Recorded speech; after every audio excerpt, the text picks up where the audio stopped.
지난 7월 마지막 주였던 것 같습니다. 오후 찬양 예배 설교하면서 여름이었다라는 제목으로 말씀드렸는데 여름이 이렇게 길어질 줄 몰랐습니다. 그제부터 오늘까지 내린 비로 열기가 좀 많이 가라앉았는데 이 날씨가 덥다가 이렇게 확 이렇게 또 풀리게 되니까 더워서 움직이지 못했던 모기들이 다시 활개를 치기 시작했습니다. 그래서 어제 막 밤에 설교 조금 더 다듬고 있는데 막 간지러워가지고 여기 긁고 저기 긁고 하면서 말씀을 준비했는데요. 이제 가을을 알리는 날씨가 곧 시작되지 않을까 싶습니다. 우리의 삶엔 그렇게 하나님이 늘 새롭게 시작하시고 새롭게 우리의 삶을 변화시켜 가시기 원하시는 그 하나님이 계십니다. 그 하나님과 함께 또 앞으로 다가올 귀하고 복된 새로운 시즌들을, 계절들을 우리가 건강하고 기쁘게 났으면 좋겠습니다. 우리 옆에 계신 분들과 좀 격려하시면서 한번 인사하면 좋겠습니다. 더운 여름 동안 수고하셨습니다. 하나님 하실 새 일을 기대합시다. 한 번 더 인사 나누겠습니다. 감사합니다. 오늘 우리가 함께 나누고자 하는 에베소서 5장의 말씀은 사도 바울이 에베소 교회 성도들에게 권면하는 내용들 중에서도 가장 핵심적인 내용입니다. 성도라면 마땅히 살아가야 할 믿음의 모습이 있습니다. 그런데 에베소 성도들의 주변에는 이 마땅히 성도로 살아가지 못하게 만드는 참 많은 유혹과 도전들이 있었습니다. 에베소는 당시 로마의 아주 핵심적인 항구 도시였습니다. 당연히 상업과 무역이 활발하게 이루어졌고 다양한 문화와 배경을 가진 사람들이 모였습니다. 먼저는 엄청나게 큰 항구였기 때문에 수많은 신들을 위한 예배의 처소가 있었습니다. 우리나라도 마찬가지이긴 하지만 항구 주변으로는 굉장히 미신적인 장소들이 많이 있습니다. 부산도 좀 그런지 제가 정확히 모르겠지만 예전에 속초로 제가 전도여행 간 적이 있었는데 그 속초는 한 2집 걸러 깃발이 꽂혀져 있었습니다. 점집 같이 바다의 신을 모시는 그런 집들이 한 집 걸러 한 집씩 막 있던 모습을 제가 기억합니다. 아무래도 위험한 바다이다 보니까, 미지의 바다이다 보니까 이 안전을 보장받고 싶어하는 마음이 있는 것이 아닐까 싶습니다. 특별히 에베소는 아르테미스, 성경에는 아데미라고 하는 이 여신의 신전이 있었습니다. 정말 수많은 우상들을 숭배하던 곳이 바로 이 에베소였습니다. 그들을 향한, 그리스도인들을 향한 참 많은 유혹들이 있었습니다.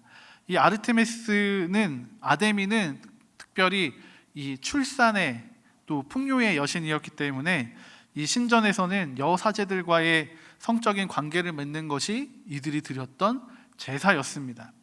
에베소 교회의 성도들은 이 음란한 도시 속에서 자신들을 지켜야만 했고 또 때로는 넘어지기도 했습니다. 또 한 가지 보자면 이 상업과 무역이 아주 활발했던 곳이기 때문에 돈이 모이는 곳이었습니다. 돈이 모이기 때문에 또 그곳에는 향락과 사치가 가득했습니다. 돈이면 무엇이든지 다 가능했던 곳입니다. 그래서 돈을 주인 삼아서 하나님과 반대되는 수많은 죄의 일들이 일어났던 곳이기도 합니다. 에베소 교회의 성도들은 그 돈의 영향력 아래에서 자신을 지켜가야만 했습니다. 여러분, 이 에베소 교회 성도들이 처한 모습이, 그 도전과 유혹들이 우리와 좀 비슷하지 않습니까? 우리 주변에도 이렇게 하나님과 함께 하지 못하게 만드는 수많은 도전들이 있습니다. 음란한 죄의 유혹들, 또 돈의 힘으로 우리를 억누르는 수많은 도전들, 또 우리가 그 도전과 유혹들 앞에서 무엇으로 우리를 지켜나가기 원하시는지 그 하나님의 마음을 함께 나누기 원합니다. 이 모든 유혹들로부터 우리를 지키는 가장 좋은 방법은 그리스도와 함께 하는 것입니다. 그리스도와 함께 하는 것.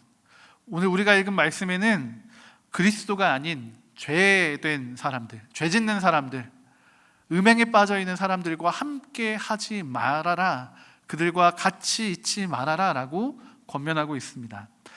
그리스도와 함께하는 것이 이 모든 죄의 유혹들에서, 이 악한 도전들로부터 우리의 믿음을 지키고 하나님을 향해 하나님의 아름다운 나라를 이루어가는 귀하고 복된 일을 이룰 수 있게 되는 것입니다.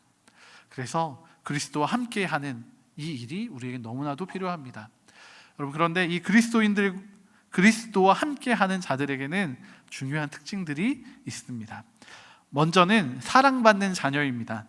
우리 1절과 2절의 말씀 함께 봉독해 보도록 하겠습니다. 그러므로 사랑을 받는 자녀같이 너희는 하나님을 본받는 자가 되고 그리스도께서 너희를 사랑하신 것 같이 너희도 사랑 가운데서 행하라. 그는 우리를 위하여 자신을 버리사 향기로운 제물과 희생 제물로 하나님께 드리셨느니라. 아멘. 네, 사랑받는다는 것은 자녀들의 특권입니다. 자녀들에게는 사랑받을 권리가 있습니다. 어떤 모습으로 존재하는가가 중요한 것이 아니라 그 자녀라는 존재 자체로 사랑받고 중요하게 여겨짐을 얻습니다. 이따금 이제 저희 조카들하고 놀 때가 있는데 그때 아이들을 보면 코를 흘립니다. 코를 흘릴 때가 있습니다. 누렇다 못해 초록색 코가 나올 때도 있습니다. 더럽습니다. 삼촌인 제가 볼 때는 더럽습니다. 그런데 아이가 그렇게 코를 흘리고 있을 때 저희 동생이나 저희 재수 씨가 하는 행동은 전혀 개의치 않고 그 코의 색깔이 무엇인지 아랑곳하지 않고 휴지를 가지고 근데 심지어 휴지가 없으면 손으로 그 코를 닦아줍니다. 흘러내린 콧물을 닦아서요 아이를 깨끗하게 합니다. 어떻게 보면 그 콧물 흘리는 모습마저도 사랑스럽게 보였는지도 모르겠습니다. 삼촌은 아직 거기까지는 못합니다. 그런데 부모는 자녀를 사랑하기 때문에 그 일을 해냅니다. 별로 대수롭지 않게 생각합니다.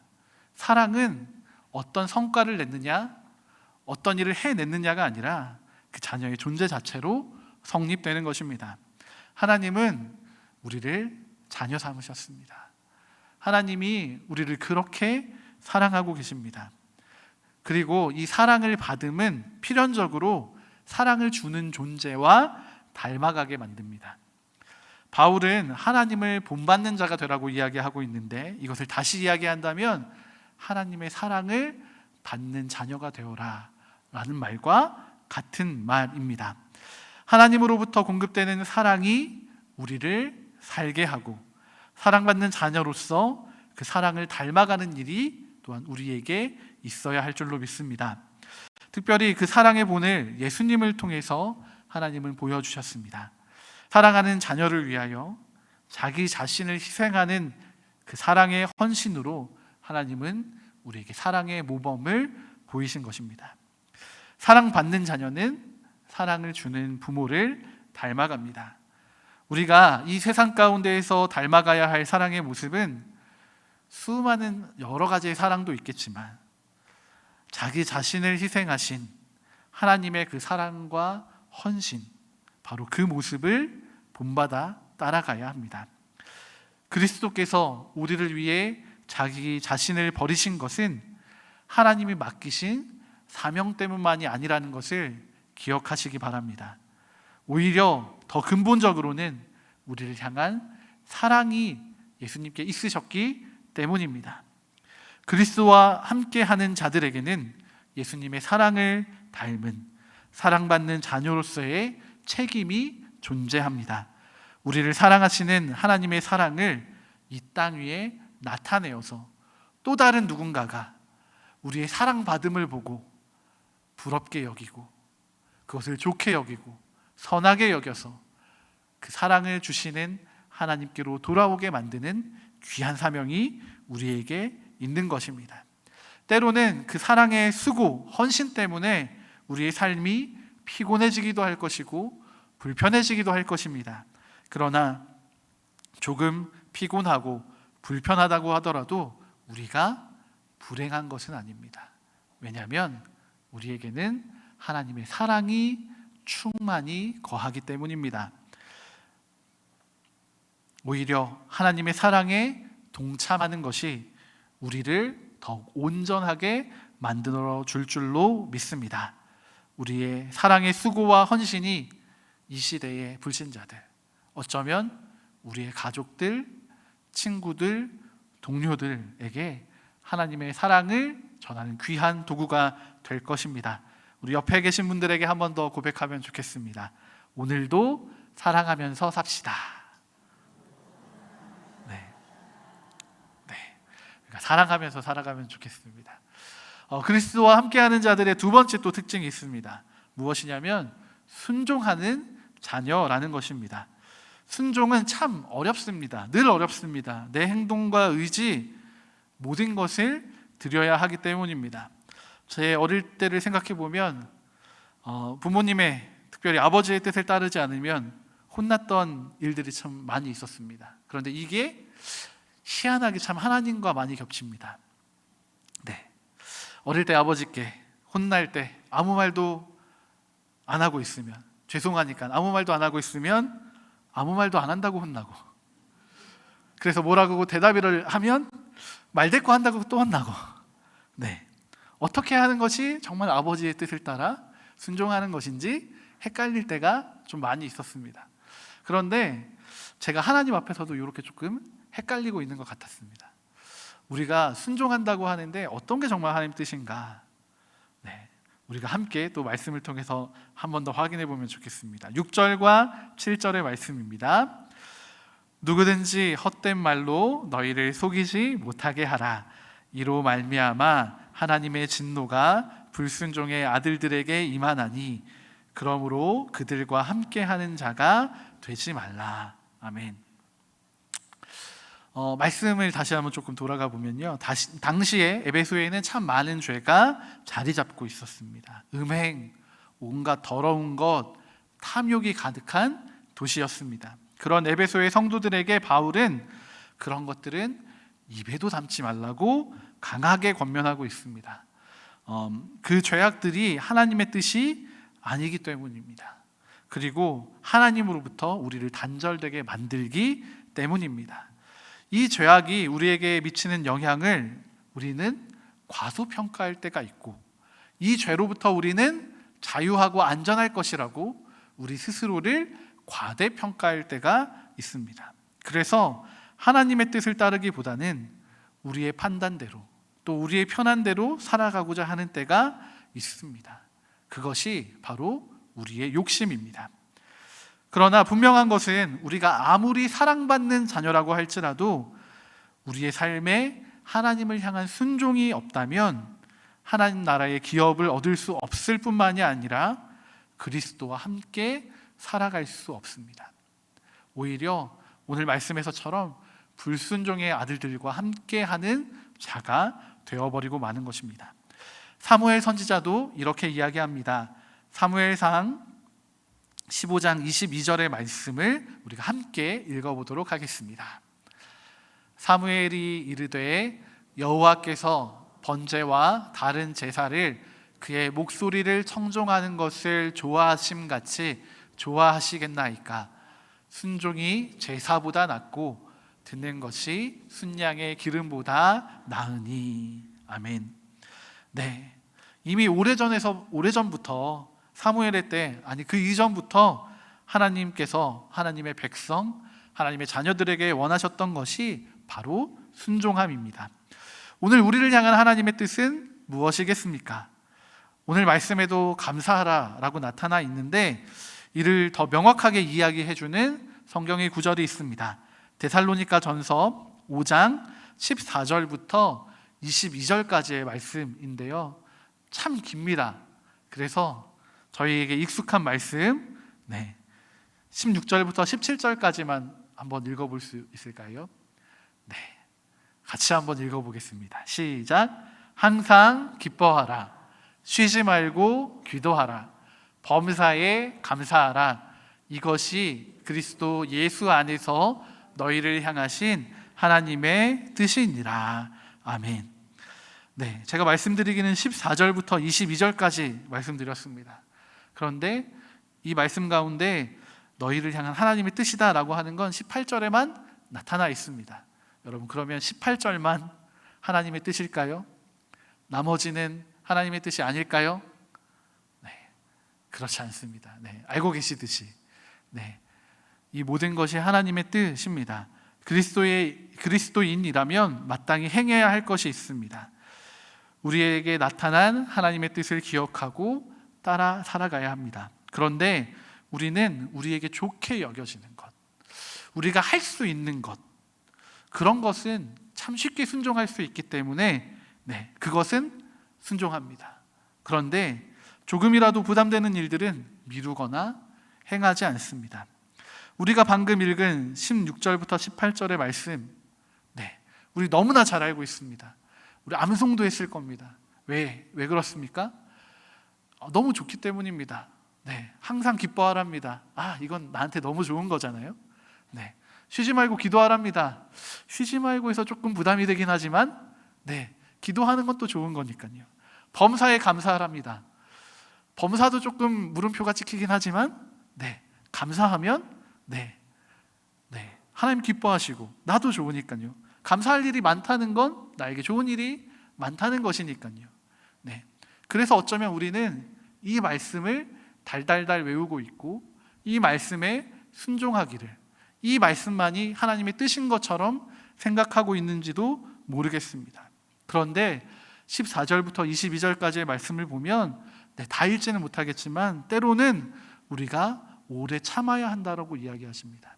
그것이 하나님의 뜻이랍니다. 때로는 항상 우리가 선을 따라야 한다라고 말씀하십니다. 이것이 하나님의 뜻이랍니다. 악의 모양을 버림으로써 하나님의 뜻을 우리의 삶에 이루는 순종의 삶을 살아야 한답니다. 여러분, 다 아는 이야기입니다. 다 압니다. 이게 좋다는 것 압니다. 하지만 이것이 정말 우리의 삶이 되어야 한다는 것엔 너무 큰 부담과 어려움이 있습니다. 왜냐하면 이것이 우리에게 부담되기 때문입니다. 내게 무언가 피해가 있는 것처럼 느껴지기 때문입니다. 수많은 땀과 눈물을 흘리며 오래 참아야 하기 때문입니다. 선을 따라갈 때에도 마찬가지입니다. 선한다는 것 알지만 그 선을 행할 용기가 필요하고 또 따가운 사람들의 시선도 견뎌내야 하는 수고가 우리에게 주어지기 때문입니다. 그러나 여러분, 하나님의 뜻은 명확합니다. 우리를 향한 이 하나님의 뜻에 순종하기를 원하십니다. 이 순종이 어쩌면 작은 한 번의 순종이 우리가 드렸던 아주 웅장한 예배보다 더 귀하고 복된 일이 되는지도 모르겠습니다. 우리 옆에 계신 분들에게 그래서 한 번 더 고백하면 좋겠습니다. 순종하는 자녀가 됩시다. 순종하는 자녀가 되어야겠습니다. 세 번째, 마지막 특징입니다. 이 그리스도와 함께하는 자는요, 빛의 자녀랍니다. 8절부터 10절까지의 말씀을 우리가 같이 한번 읽어보겠습니다. 너희가 전에는 어둠이더니 이제는 주 안에서 빛이라. 빛의 자녀들처럼 행하라. 빛의 열매는 모든 착함과 의로움과 진실함에 있느니라. 주를 기쁘시게 할 것이 무엇인가 시험하여 보라. 아멘. 제가 우리 교회 이제 오기 위해서 면접을 보러 이제 처음 부산 내려왔을 때입니다. 사실 그때 이제 결혼도 안 하고 뭐 이렇게 좀 스펙도 딸리는 것 같고 그래서 저를 붙여주실 거라고 생각을 안 했습니다. 그래서 면접은 보러 가지만 부산을 여행하고 가야겠다라는 마음으로 사실 부산에 내려왔습니다. 그리고 숙소를 잡았는데 지도를 따라가는데 영 이상한 데로 가는 겁니다. 물론 싸서 잡았습니다. 1박에 한 10,000원 정도여서 잡았는데 자꾸 이상한 골목 어디로 들어가는 겁니다. 봐도 도무지 여긴지 어딘지 헷갈리는 곳이었습니다. 들어갔습니다. 키를 주시는데 어디랍니다. 이렇게 들어갔는데 보통 이제 방 숙소 문패가 보여야 되지 않습니까? 안 보이는 겁니다. 그래서 더 안으로 들어가라고 그러셨고 더 안으로 들어갔더니 정말 구석진 방에 거짓말 안 하고 요 성경책 핀 것만큼한 창문이 있고, 그런데 이 창문이 나무 판자로 가려져 있고, 그 틈 한 1cm 되는 틈으로 빛이 아주 미세하게 들어오는 그런 방이었습니다. 병드는 줄 알았습니다. 너무 힘들었습니다. 창문이 없다는 것이, 빛이 없다는 것이 참 힘들게 느껴지는 첫날 밤이었습니다. 이틀을 제가 그 숙소를 예약했거든요. 어떻게 했을까요? 첫날 자고 도망쳤습니다. 도무지 여긴 안 되겠다 하고 다른 숙소를 얻어서 나왔습니다. 우리가 어두움 가운데에서 사는 것은 참 쉽지 않습니다. 왜냐하면 우리는 사실 빛이 더 익숙합니다. 하나님은 우리를 빛 가운데 살아가도록 하셨습니다. 그런데 우리에게 주어지는 이 밝은 빛과는 조금 다른 의미일 수도 있지만, 빛 대신 그리스도가 없이 죄악된 어둠과 함께 행하며 살아가는 우리의 모습도 있습니다. 아침에 햇살이 비치면 바로 우리가 눈 뜨면 힘들지 않습니까? 바로 그 빛에 적응할 수가 없습니다. 눈을 감고 있었기 때문입니다. 어둠 가운데 있었기 때문입니다. 그래서 적응하는 동안 이불로 조금 뒤집어 쓰면서 천천히 적응해서 일어나는 것이 우리에게 주어진 모습입니다. 어쩌면 우리가 본질적으로 죄의 어둠의 모습을 가지고 있기 때문에 그리스도의 빛이 비추이면 바로 빛 가운데로 나아가지 못하고 조금씩 민기적거리면서 죄와 어둠 가운데 남아 있으려고 하는 것이 우리의 모습인지도 모르겠습니다. 그런데 오늘 말씀을 통해 분명하게 우리에게 가르쳐주고 계십니다. 어둠 가운데 있으면 안 됩니다. 우리는 전에는 어둠이었을지 모르지만 이미 우리는 주 안에서 빛된 주님의 자녀들입니다. 빛의 자녀로 우리는 살아가야 합니다. 아름다운 빛의 열매를 빛 가운데 거할 때 우리는 맺을 수 있습니다. 우리를 통해서 하나님께서는 아름다운 빛의 열매를 맺기를 원하십니다. 모든 착함, 의로움, 진실함의 열매가 우리를 통해 나타나게 되기를 원하시고 계십니다. 그리고 이것이 주님을 기쁘시게 하는 일이다 알려주고 계십니다. 그리고 주님이 기뻐하시는지, 정말 기뻐하시는지 그것을 시험해 보라라고 이야기해 줍니다. 여러분, 우리가 빛 가운데 거하시면서 하나님이 기뻐하시는 아름다운 빛의 열매들을 우리가 맺기를 소망합니다. 우리가 빛의 열매를 맺는 것이 왜 중요하냐면 우리가 그 빛의 열매를 맺을 때 세상이 밝아질 수 있기 때문입니다. 우리가 빛 가운데 거하는 것이 익숙한 것처럼 세상도 하나님의 빛 가운데 거하는 것이 익숙해져야 합니다. 죄된 어둠에서 떠나 하나님의 거룩한 진리 가운데 바르게 서는 일이 이 세상 가운데에도 이루어져야 합니다. 하나님께서는 이 일을 빛의 자녀된 우리를 통해 이루시고자 하십니다. 우리가 하나님이 기뻐하시는 빛의 자녀가 되어야겠습니다.